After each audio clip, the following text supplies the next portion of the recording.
Hello friends, நான் உங்கள் பிரியா. நம்ம இன்றைக்கி பார்க்க போகிற ரெசிபி மரவள்ளிக்கிழங்கு பிரேக்ஃபாஸ்ட். எப்போவுமே இட்லி தோசை சாப்பிட்டவங்களுக்கு இந்த மாதிரி ஒரு பிரேக்ஃபாஸ்ட் ரெசிபியை ட்ரை பண்ணி பாருங்கள். நம்ம மரவள்ளிக்கிழங்கு எடுத்துகிட்டு நல்லா க்ளீன் பண்ணதுக்கப்புறமா அதை கட் பண்ணுறோம். லைட்டாக ஒரு கோடு போட்டு நமக்கு அழகாக பேப்பர் மாதிரி ஓப்பன் ஆகாது. அது ஓப்பன் பண்ணும்போது நமக்கு க்ளீனாக அந்த தோல் நமக்கு எடுக்க வரும். அது எடுத்ததுக்கப்புறமா அது குட்டி குட்டி பீஸாக க்யூப்ஸாக கட் பண்ணிவிட்டு ஒரு பாத்திரத்தில் தண்ணி ஊற்றி நல்லா அலசி எடுத்துக்கோங்க. எடுத்ததுக்கப்புறமா ஒரு குக்கர் வச்சு அதில் கல்லுப்பு சேர்த்துட்டு நம்ம இந்த கட் பண்ணி கழுகி வச்சுருக்கிற மரவள்ளிக்கிழங்க அதுலேயே சேர்த்துட்டு நல்லா 2 விசில் நல்லா அது வேக வச்சதுக்கப்புறமா அந்த தண்ணியை நம்ம ஸ்ட்ரெயின் பண்ணி எடுத்துடணும். இந்த தண்ணி நம்ம யூஸ் பண்ணக்கூடாது ஃப்ரெண்ட்ஸ், அது நல்லதுக்கு கிடையாது. ஸோ நல்லா ஸ்ட்ரெயின் பண்ணதுக்கப்புறமா நம்ம இதை தாளிக்க போகிறோம். தாளிப்புக்கு என்னென்ன தேவைன்னு பார்க்கலாம் வாங்க. கடுகு, உளுத்தம்பருப்பு, கருவேப்பிலை, காஞ்ச மிளகாய், நான் இங்கே பூண்டு எடுத்து வச்சுருக்கேன். எங்களுக்கு பூண்டோட ஃப்ளேவர் பிடிக்குங்கிறனால பூண்டு எடுத்திருக்கேன்.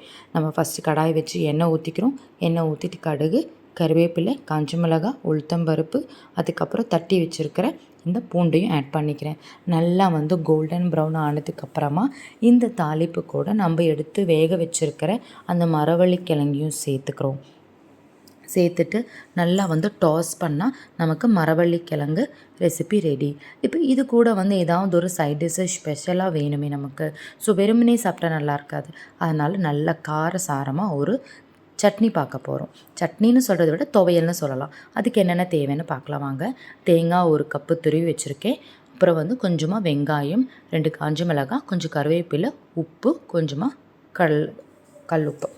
இப்போ இது கடாய் வச்சுட்டு அதில் நம்ம எடுத்து வச்சுருக்கிற காஞ்ச மிளகாய், அப்புறம் கருவேப்பிலை, அப்புறம் வெங்காயம் இதெல்லாம் சேர்த்துட்டு நல்லா டாஸ் பண்ணி எடுக்கிறோம். நல்ல ஒரு கோல்டன் ப்ரௌன் கலர் ஆனதுக்கப்புறமா நம்ம அது கூடயே தேங்காய் ஆட் பண்ணுறோம்.